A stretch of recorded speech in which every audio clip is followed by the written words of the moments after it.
NDC DU के education platform पर आपका हार्दिक स्वागत है।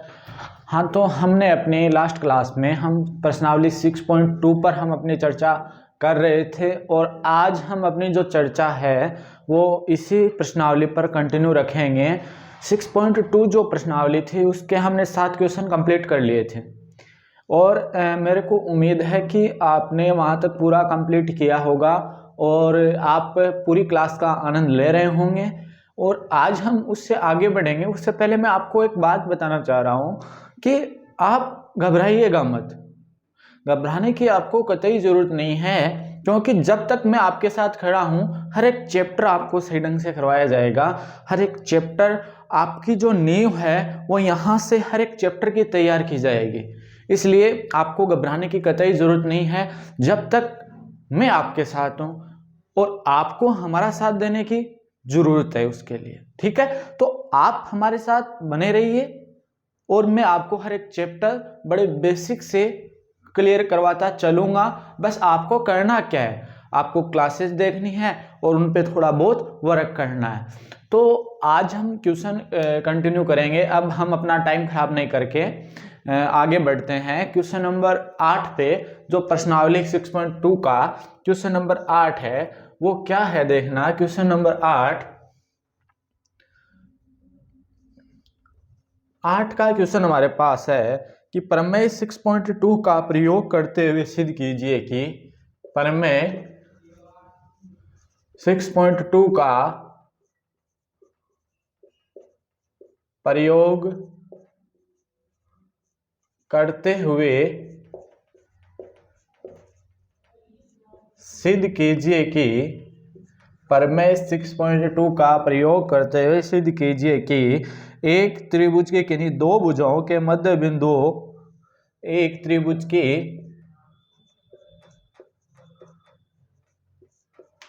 किन्हीं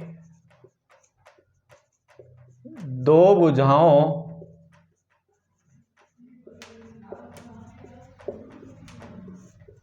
के मध्य बिंदुओं दो भुजाओं के मध्य बिंदुओं को मिलाने वाली रेखा तीसरी भुजा के समांतर होती है। मध्य बिंदुओं को मिलाने वाली रेखा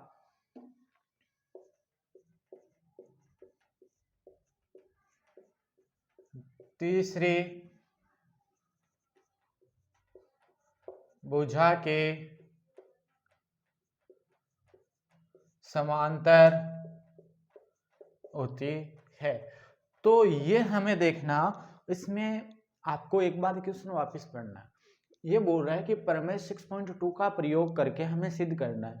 तो सबसे पहले तो आपको यही बात अटक जाती है कि हमारे पास बच्चों प्रमेय 6.2 कौन सी है? आधार आनुपातिकता प्रमेय का विलोम है। तो किसका प्रयोग करना है? प्रमेय 6.2 का प्रयोग करना है। सिद्ध क्या करना है? पहले कि प्रमेय 6.2 का प्रयोग करते हुए सिद्ध कीजिए कि त्रिभुज की किन्हीं दो भुजाओं के मध्य बिंदुओं को मिलाने वाली रेखा त्रिभुज की तीसरी भुजा के समांतर होती है। देखना, इसमें दिया हुआ क्या है और हमें सिद्ध क्या करना है वो हमें इनडायरेक्टली रूप से दिया हुआ है। कि इनडायरेक्टली रूप से हमें दिया हुआ है, इसमें कुछ दिया हुआ है और हमें कुछ यहाँ पे सिद्ध भी करना है। तो मैं आपको वो बात यहाँ पे क्लियर कर रहा हूँ कि ये देखना, हमारे पास कोई ट्राइंगल है, ये कोई ट्राइंगल है ए बी सी, ये कोई ट्राइंगल है। ठीक है, अब देखना हम क्वेश्चन के अकॉर्डिंग चलेंगे कि त्रिभुज की किन्हीं दो भुजाओं के मध्य बिंदु। अब देखना, कोई दो भुजाएं लेते हैं हम त्रिभुज की, एक तो ये भुजा लेते हैं, एक ये भुजा लेते हैं। इन दोनों त्रिभुज की जो दोनों भुजाएं हैं इनका मध्य बिंदु। तो देखना, इस भुजा का ये मान लिया कि ये क्या है, ये इस भुजा का ये मध्य बिंदु है, और ये भी क्या मान लिया, ये भी भुजा का ऐसी भुजा का मध्य बिंदु है। तो यहां से हमारी बात देखना बिल्कुल सही हो रही है ना, कि त्रिभुज की किन्हीं दो भुजा, तो दो भुजाओं के मध्य बिंदु को मिलाने वाली रेखा। अब इन मध्य बिंदुओं का नाम हमने दे दिया, इसका डी है, इसका ई है, तो इसको मिलाने वाली रेखा कौन सी हो गई, डी हो गई। अब आगे से हमें पता चलेगा, ये तो हमें दिया हुआ है इतना, अब यहां से आगे हमें पता चलेगा कि हमें सिद्ध क्या करना है बच्चों, देखना सिद्ध हमें करना है कि मिलाने वाली रेखा तीसरी भुजा के समांतर होती है। अब मिलाने वाली रेखा कौन सी है हमारे पास, जो डी जो रेखा है वो त्रिभुज के त्रिभुज की दोनों भुजाओं के मध्य बिंदुओं को, मध्य बिंदु कौन से, डी और ई, उनको मिलाने वाली रेखा डी ई है हमारे पास। तो अब हमें मिलाने वाली रेखा तीसरी भुजा कौन सी शेष रह गई, BC, उसके समांतर होती है, अर्थात BC समांतर DE सिद्ध करना है या फिर DE समांतर BC हमें सिद्ध करना है। तो देखना अब मैं क्वेश्चन को लेकर आगे बढ़ता हूं, मैंने पूरा डायग्राम के तौर पे आपको समझाया है, एक एक वर्ड मैंने आपको बताया है। अब मैंने आपको पहले बताया हुआ है, पहले क्या लिखते हैं हम, पहले लिखते हैं हमें जो भी दिया हुआ होता है वो लिखते हैं। और यहां दिया हुआ क्या है कि त्रिभुज ABC में, त्रिभुज ABC में क्या, त्रिभुज ABC में AB भुजा का मध्य बिंदु D, AB भुजा का मध्य बिंदु D और AC भुजा का मध्य बिंदु कितना, कौन सा, E, यही तो दिया हुआ है, AC भुजा का मध्य बिंदु E, यही दिया हुआ। देखना अब यहां से एक बात हमें पता चलती है ना, जब ये D यहाँ पे देखना बच्चों, जब ये D मध्य बिंदु है यहाँ से, तो एक बात आप यहाँ से ये बता सकते हो ना कि ये D मध्य बिंदु है, इसका मतलब ये बीच में स्थित है। जब बीच में स्थित है इस भुजा के, तो ये वाली लंबाई यहाँ से और ये वाली लंबाई, दोनों लंबाई बराबर है, और इधर भी ये वाली लंबाई और ये वाली लंबाई, ये भी दोनों बराबर है। तो इस वाले जो ये वाला जो हमने पॉइंट लिखा है, इससे हम क्या लिख सकते हैं बच्चों, इससे हम ये लिख सकते हैं ना कि AD बराबर क्या होगा, AD बराबर BD होगा। अरे लिख सकते हैं ना बच्चों। अब यहां से देखना, इससे हम ये लिख सकते हैं ना कि AE बराबर EC होगा, लिख सकते हैं। तो देखना यहां से हमें ये सिस्टम पता चला। अब हमें लिखना है दूसरा पॉइंट सिद्ध करना है। तो यहां से मैं लिखता हूं कि हमें सिद्ध करना है। अब सिद्ध क्या करना है बच्चों, वो आपको उस लाइन से पता चलेगा कि मिलाने वाली रेखा तीसरी भुजा के समांतर होती है, ये हमें सिद्ध करना है। अब इन दोनों भुजाओं को मिलाने वाली रेखा D है, तीसरी भुजा BC शेष रही है, तो हमें सिद्ध क्या करना है, हमें सिद्ध करना है DE समांतर BC सिद्ध करना है। अब देखना रचना की जरूरत यहाँ है नहीं, तो हम रचना से ज्यादा छेड़खानी करेंगे नहीं, क्योंकि यहीं से हमारा काम हो जाएगा। तो रचना से छेड़खानी करने की हमें जरूरी नहीं है। तो एक बात देखना, अब हम चलते हैं उपपत्ति पर। अब उपपत्ति पर चल रहे हैं, देखना बच्चों कहां पर चल रहे हैं, उपपत्ति पर चल रहे हैं। अब एक बात बताना, प्रमेय 6.2 क्या बोलती है, प्रमेय 6.2 ये बोलती है आधार आनुपातिकता प्रमेय का विलोम, कि जब ये जो रेखाखंड है इन दोनों भुजाओं को समान अनुपात में विभाजित करेगा, तो ये रेखाखंड त्रिभुज की तीसरी भुजा के समांतर होगा। यही बात बोलती है ना आधार अनुपातिकता प्रमेय। हमारी जो आधार अनुपातिकता प्रमेय में हमने सिस्टम में जो बात की थी, वो आपको याद होगी कि जब ये जो रेखाखंड है, जो ये रेखा है, इन दोनों भुजाओं को अगर समान अनुपात में विभाजित करेगी, तो DE समांतर क्या होगा, BC होगा। तो हम देखते हैं बच्चों पहले तो हमें ये लिखना है कि यहाँ पे हमें क्या है, AD बराबर BD है और AE बराबर EC है। कैसे, ये हमें क्या किया गया है, गिवन है, दिया हुआ है। अब एक बात यहां से देखना, अब ये समांतर हमें सिद्ध करना है बच्चों, तो हम क्या करेंगे, हम AD बट्टे BD बराबर AE बट्टे EC अगर प्रूव कर देंगे ना, AD बट्टे BD बराबर AE बट्टे EC अगर हम प्रूव कर देंगे ना, तो क्या हो जाएगा, हमारा ये सिद्ध हो जाएगा कि DE समांतर BC होगा। तो देखना कि हम करते हैं पहले ए डी बट्टे बी डी। तो एक बात देखना, एडी बट्टे बीडी जब हम निकालेंगे तो एडी बट्टे बीडी, एडी और बीडी तो दोनों बराबर है बच्चों, है ना। तो इस बीडी की जगह एडी लिख सकते हैं ना, क्योंकि बीडी बराबर एडी है, तो एडी बट्टे एडी हो जाएगा बच्चों। जब सम्मान में सम्मान का भाग देते हैं तो कितना आता है, एक आता है। तो इसको ऐसे भी लिख सकते हैं, 1/1, या फिर 1 भी लिख सकते हैं, बात बराबर है ना बच्चों। अब देखना ए ई, अब क्या करना है हमें, ए ई बट्टे ई सी चेक करना है। तो ए ई बट्टे ई सी। अब एक बात यहां से भी आपको पता चल रही होगी कि ए ई और ई सी भी दोनों बराबर हैं, तो ए ई की जगह ई सी लिखो या फिर ई सी की जगह ए ही लिखो। तो यहां से हम ई सी बट्टे ई सी करेंगे तो सम्मान में जब सम्मान का भाग देंगे तो एक ही आएगा ना, 1/1 हो गया बच्चों। अब देखना, अब आपको कुछ दिखाई दे रहा है क्या यहाँ से बच्चों कि एडी बट्टे बीडी का मान भी यहाँ से 1 है और एई बट्टे ईसी का अनुपात है वो भी 1 निकल के आ रहा है, 1:1 निकल के आ रहा है। तो यहाँ से आप क्या बोल सकते हो कि ए डी बट्टे बीडी का अनुपात बराबर है एई बट्टे ईसी के अनुपात के। तो यहां से बराबर निकल के आ रहा है। जब ये दोनों बच्चों अनुपात बराबर होता है ना, एडी बट्टे बीडी बराबर एई बट्टे ईसी, तो इसका मतलब डीई समांतर बीसी होगा। तो यहां से हम क्या लिखेंगे, देखना यहां से हम लिखेंगे कि एडी बट्टे, ये इसको समीकरण 1 दे दो, इसको समीकरण नंबर 2 दे दो, ठीक है। तो यहां से हम लिखेंगे कि समीकरण 1 व समीकरण 2 से एडी बट्टे बीडी बराबर एई बट्टे इसी लिखेंगे बच्चों।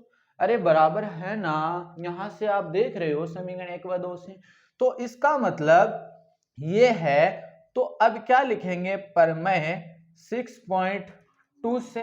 अब जब ये समान अनुपात में इन दोनों भुजाओं को विभाजित कर रहे हैं तो प्रमेय 6.2 से या आधार आनुपातिकता प्रमेय के विलोम से क्या लिखेंगे कि ये कौन सी रेखा, ADE जो रेखा है वो समांतर होगी BC के, और लास्ट में हम लिख देंगे इति सिद्धम। तो ये क्वेश्चन मैंने आपको बड़े अच्छे तरीके से बड़े ही सरल टुकड़ों में तोड़कर एक एक वर्ड का मतलब मैंने आपको समझाया है। तो बच्चों उम्मीद है कि बड़े अच्छे से आपको क्लियर हुआ होगा और आप क्लास का एंजॉय ले रहे होंगे। अब हम चलते हैं क्वेश्चन नंबर 9 पर। हमारा जो किताब का क्वेश्चन नंबर 9 है उसको करते हैं। तो ये अच्छे से समझ में आया होगा आपको। अब हमारा क्वेश्चन नंबर 9 हम करेंगे जो समलंब चतुर्भुज के बारे में थोड़ा सा डिपेंडेंट है। अब आपको पता है ना बच्चों, समलंब चतुर्भुज में भुजाओं का एक जोड़ा समांतर होता है, पता है ना बच्चों। बताने की जरूरत है थोड़ी ना समलंब चतुर्भुज के बारे में, क्योंकि क्लास 9th में आप पढ़कर आए हो उसके बारे में कि उनकी भुजाओं का एक जोड़ा समांतर होता है। तो मेरे को इतना तो उम्मीद है कि हाँ आपको ये तो पता होगा कि समलंब चतुर्भुज में भुजाओं का एक जोड़ा समांतर होता है। अब देखना बच्चों क्वेश्चन नंबर 9 पे हम आगे बढ़ते हैं। तो क्वेश्चन नंबर 9 देखना क्या है हमारे पास कि ABCD एक समलंब चतुर्भुज है। ABCD एक समलंब चतुर्भुज है।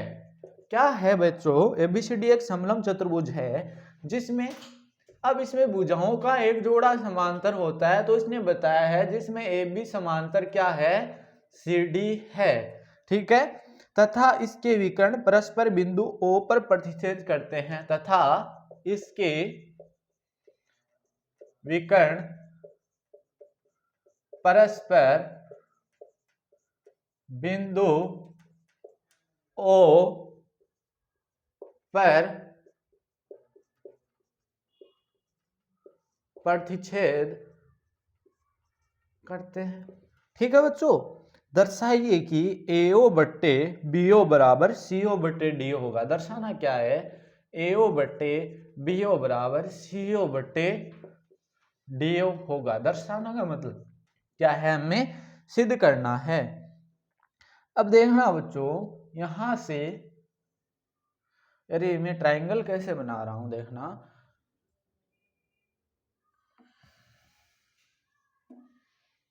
हमें क्या बनाना है बच्चों, समलम चतुर्भुज बनाना है। अब देखना, मैं ट्रायंगल बनाऊं, वो समलम चतुर्भुज बनाऊंगा यहाँ। पहले क्वेश्चन को पढ़ना कि ABCD एक समलम चतुर्भुज है, तो समलम चतुर्भुज में भुजाओं का एक जोड़ा समांतर होता है ना बच्चों।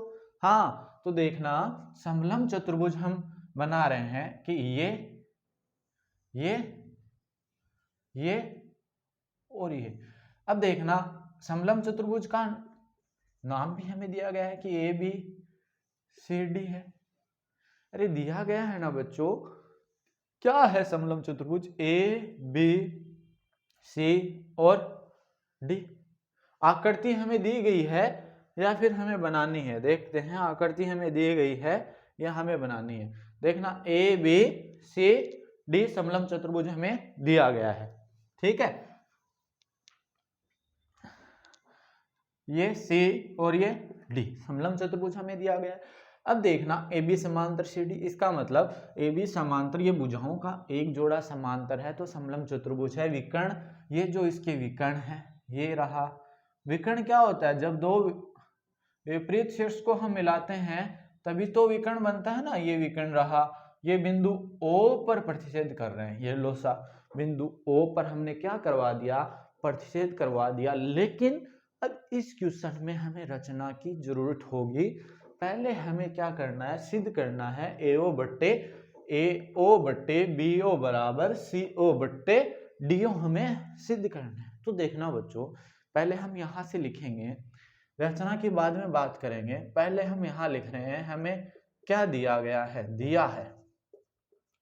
तो दिया हुआ क्या है बच्चों, ABCD एक समलम चतुर्भुज है, ये हमें दिया गया है। तो यहां लिखेंगे ABCD एक समलम चतुर्भुज है जिसमें AB समांतर CD है। यहां क्या लिखेंगे, ये हमें दिया गया है कि ABCD एक समलम चतुर्भुज है जिसमें क्या, AB समांतर CD है, ठीक है। ये हमें दिया गया है। और ये भी लिख सकते हो कि विकर्ण AC और विकर्ण BD दोनों बिंदु O पर प्रतिच्छेद करते हैं, बिंदु O पर प्रतिच्छेद करते हैं, ये भी आप लिख सकते हो। लेकिन बात ये है, अब हमें सिद्ध क्या करना है, सिद्ध करना है।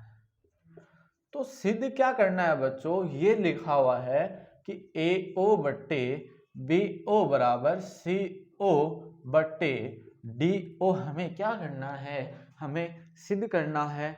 तो देखना, अब यहां से हम एक बात क्लियर करते हैं। अब रचना की जरूरत होगी, अब इसमें हमें इस पार्ट में रचना की जरूरत होगी, ठीक है। तो देखना, रचना की जरूरत होगी तो यहां से हम क्या करते हैं कि ये एक रचना वाला काम हम डॉटेड लाइन से करते हैं, इस बिंदु को नाम E देते हैं। तो हम क्या बोलेंगे कि OE समांतर AB, एक बिंदु E को O से मिलाया और जहां OE समांतर AB, हमने क्या किया, बिंदु E लिया और E को O से मिलाया, तो ये OE क्या मिल गई, एक रेखा बन गई। तो OE रेखा को क्या मान लिया कि OE रेखा AB के समांतर है, ऐसा हमने रचना में माना है, ठीक है। ये हमें दिया हुआ नहीं है बच्चों, हमने अपनी जो हमारा जो क्वेश्चन है उसको हमने प्रूव करने के लिए हमने ऐसा किया है। थोड़ा सा समझना आप, यहाँ इस क्वेश्चन में हमें अपना सा थोड़ा सा, जो हमें अपने सुविधा के लिए इस क्वेश्चन को प्रूव करने के लिए हमने अपनी तरफ से ये सिस्टम किया है। देखना, यहाँ हम लिखेंगे कि बिंदु A को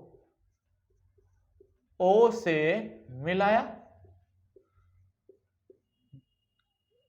जहां क्या OE समांतर AB है। जहां क्या बच्चों OE समांतर क्या है AB है। तो देखना यहां से हमें ये OE जो काम आएगा, बड़ा काम आने वाला है। ये OE कौन से दो ट्राइंगल देखो ना आप कि OE जिन ट्राइंगल्स में आ रहा है ना, इसमें दो त्रिभुज बन रहे हैं, वो दोनों त्रिभुज हमारे काम में आएंगे, क्योंकि रचना इसी मतलब जो हमारा जो उद्देश्य है, इसी उद्देश्य को तो पूरा करने के लिए हमने रचना का काम किया है। तो देखना बच्चों, ये जो OE जो रेखा है दो ट्राइंगल में आ रही है हमारे पास। कौन से ट्राइंगल? एक तो ABD जो ट्राइंगल है, वो एक OE जो समांतर है। देखना पहले से हमें एक बात पता है कि AB समांतर CD है और हमने OE समांतर AB माना है, तो इसका मतलब क्या है कि OE समांतर भी CD होगा बच्चों, OE समांतर CD भी होगा। तो यहां से पहले तो देखो ये OE एक तो इस वाले ट्राइंगल में आ रहा है, ADC वाले ट्राइंगल में आ रहा है ना बच्चों, एक ये OA इस वाले ट्राइंगल में आ रहा है, ट्राइंगल ABD में आ रहा है। तो हम पहले क्या लेते हैं, त्रिभुज ABD में। अब पहले उत्पत्ति पे आएंगे ना, उत्पत्ति में काम करेंगे। ये तो उत्पत्ति में आ गए, हम लिखेंगे कि त्रिभुज ABD में। अब देखना ABD में है तो हमने जो माना है कि OE समांतर क्या है बच्चों, AB है। अरे OE समांतर क्या है, OE समांतर हम यहां लिखेंगे कि OE समांतर AB है। जब ये रेखाखंड इस तीसरी भुजा के समांतर है, तो इसका मतलब ये जो रेखा है वो इस भुजा को दोनों को समान अनुपात में विभाजित करेगी। देखना मैं थोड़ा सा अलग डिफाइन करता हूं, आपको थोड़ा सा अलग दर्शाने की कोशिश करता हूं कि ये है इस प्रकार, ठीक है। ये इस प्रकार ट्राइंगल है, ये A है, ये B है और ये D है, और यहाँ पे ऐसे कर करके ये बिंदु O है, ये बिंदु E है। तो ये जो OE जो रेखाखंड है ना बच्चों, ये OE जो रेखा है ना, इन दोनों भुजाओं को, ये वाली भुजा इन दोनों को समान अनुपात में विभाजित करेगी। तो हम यहां से क्या लिखेंगे बच्चों, ए बट्टे AD बराबर BO बट्टे OD लिखेंगे। अरे लिखेंगे ना बच्चों, तो देखना यहां से हम लिखेंगे कि ए बट्टे AD बराबर ए बट्टे AD बराबर BO बट्टे DO या फिर OD, BO बट्टे OD या फिर DO बात बराबर ही है, तो यहां से लिखेंगे OD, ठीक है।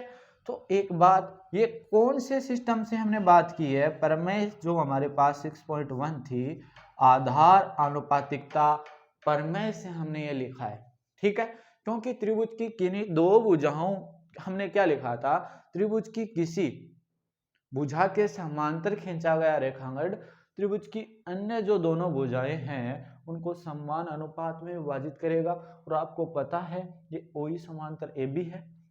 तो देखना ये हमने क्या दे दी, समीकरण नंबर 1 इसको दे दिया। क्या इक्वेशन दे दी हमने, इसको समीकरण नंबर 1 इसको दे दिया। अब देखना हमारा दूसरा जो काम रहेगा, अब मैं इसको रफ कर रहा हूं, इसका काम हमारा यहाँ पे मैंने सिर्फ आपको समझाने के लिए थोड़ा अलग लिखा था, अब इसको मैं रफ कर रहा हूं। अब देखना हम लेते हैं त्रिभुज, कौन सा त्रिभुज लेंगे, ADC में, त्रिभुज ADC में। अब त्रिभुज ADC में, अब देखना बच्चों एक बात देखना, हमारे पास पहले से एक बात यहां समझना कि AB समांतर CD है। अरे AB समांतर CD है, मैं यहीं पे इसको थोड़ा सा दर्शा देता हूं। यहां देखना, यहां कि बी समांतर सीडी है, एक तो ये बात है।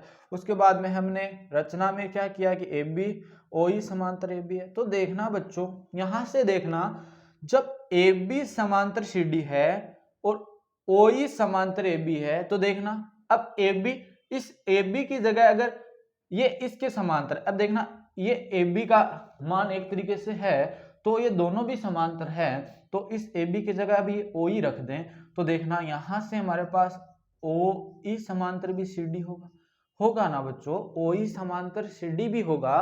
तो यहां से हम क्या लिखेंगे कि ओ ई समांतर सीडी, इसमें ओ ई समांतर सीडी है। जब ओ ई समांतर सीडी है तो देखना अब हमारी वही आधार आनुपातिकता प्रमेय से हम क्या लिखेंगे, आधार आनुपातिकता प्रमेय या प्रमेय 6.1 से क्या लिखेंगे, ये वाला ट्रायंगल देखना, इसमें हम लिखेंगे कि ए ई बट्टे ए डी, ये जो रेखा है इस भुजा को और इस भुजा को बराबर अनुपात में विभाजित करेगी।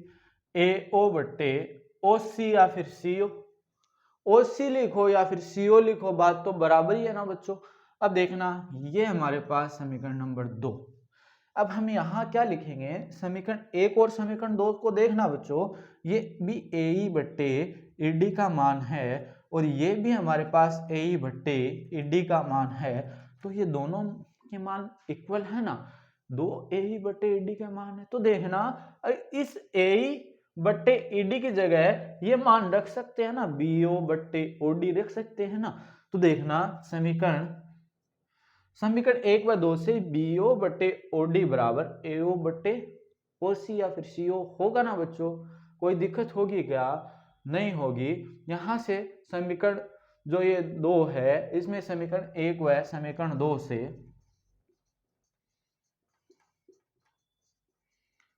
क्या होगा बच्चों, यहां से लिखेंगे कि बी ओ बट्टे ओ डी बराबर ए ओ बट्टे ओ सी, अरे यही है ना। अब देखना एक बात देखना, अब यहां से हम एक काम कर सकते हैं, एकांतर अनुपात, हमें सिद्ध क्या करना है वो देखना है। हमारे पास ये सभी चारों मान है, हमारे पास ए ओ भी है, हमें देखना सिद्ध करना है। हमारे पास ए ओ बट्टे बी ओ है, लेकिन ए ओ यहाँ है और बी ओ यहाँ है, ठीक है। उसके बाद में हमें क्या सिद्ध करना है, सी ओ बट्टे डी। तो देखना ए ओ बट्टो बी ओ होने के लिए हमारे पास क्या होना चाहिए, ये बी ओ नीचे आना चाहिए, ए ओ सी ऊपर आना चाहिए। तो दिक्कत क्या है, अरे दिक्कत क्या है बच्चों, हम क्या करेंगे, इस ओ सी को तो यहां भेज देंगे, बी ओ को यहाँ, कौन सा अनुपात, एकांतरानुपात लगाएंगे। मतलब कहने का मतलब ये है कि जब हम इनको देखना वज्र गुणा करते हैं, कि इनको आपस में वज्र गुणा का मतलब इसको इससे गुणा करेंगे और इसको इससे गुणा करेंगे। देखना तो देखना इधर जब वज्र गुणा करेंगे तो बी ओ वज्र गुणा करेंगे, तो देखना ये ए ओ और ओ डी दोनों गुणा होके क्या हो जाएंगे, ए ओ गुणा ओ डी बराबर, ये वहां से थोड़ा सा दिखाई नहीं देगा आपको, तो मैं कोशिश करता हूं कि थोड़ा रफ कर दूं, है ना, ये क्वेश्चन ही रफ कर देता हूं ऊपर से। अब देखो ना कि बी ओ गुणा ओ सी बराबर ए ओ गुणा ओ डी। तो देखना बच्चों अब हमें क्या चाहिए, अब हमें चाहिए ए ओ बट्टे बी ओ चाहिए ना। तो क्या करो, अब ये इधर गुणा में है, इसको तो ए ओ के नीचे भेज दो, तो ये भाग में आ जाएगा, और ये इधर गुणा में है, तो देखना इसको इसके, ये इधर गुणा में है तो ये इधर आएगा तो भाग में हो जाएगा।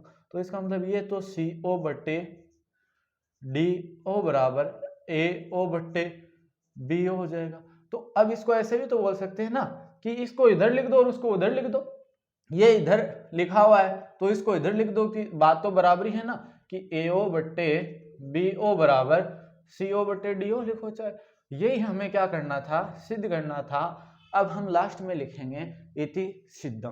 तो देखना बच्चों हमने यहाँ आज की क्लास में 2 क्वेश्चन हमारे किए हैं, और जो क्वेश्चन नंबर 10 है वो आपको इसी तरीके से करना है, क्योंकि वो भी समलंब जो चतुर्भुज है उसी पर डिपेंडेंट है और इसमें भी ये रचना होगी।